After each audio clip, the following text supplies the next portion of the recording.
let's talk about number 5 is the afterlife. And these are, again, main differences between Protestant Christianity and Catholicism. Purgatory, the afterlife. This is a pretty quick one.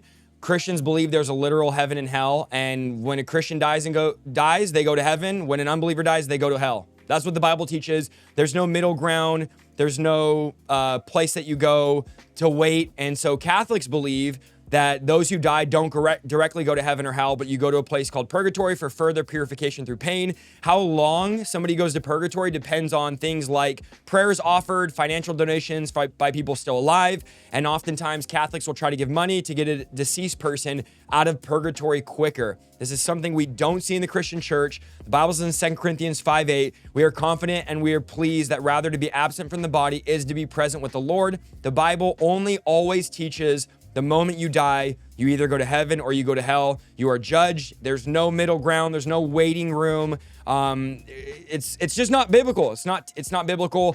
But again, and we're not trying to just make this up and say this, but what do we see again? Financial gain. You can pay. How much money do you guys think somebody would pay if they believed a family member is in a waiting room, and how much you give depends how long they stay in that eternal place of torment, right? I would empty my bank account. If one of my kids I thought was in purgatory, I would literally empty my bank account if I believed it can get them out of purgatory. So we see a huge motivation for money of giving alms and gifts to get people out of purgatory, offering prayers. What are your guys' thoughts on purgatory? It's a pretty quick topic. It's very clear. The Bible doesn't teach it. It's obviously not in the Bible. Do you guys have any other thoughts on purgatory?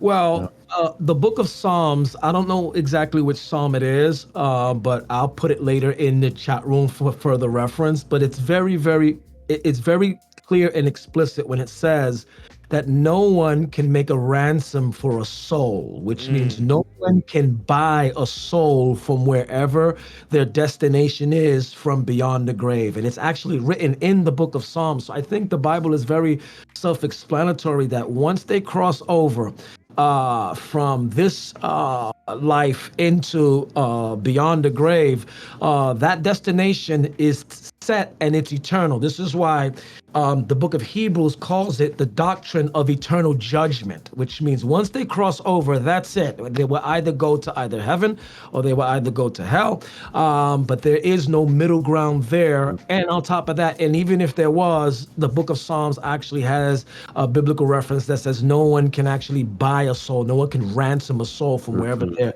destination is. So it's good. Answer. Any other thoughts you guys have? You want to move to the next one? Next one. Okay.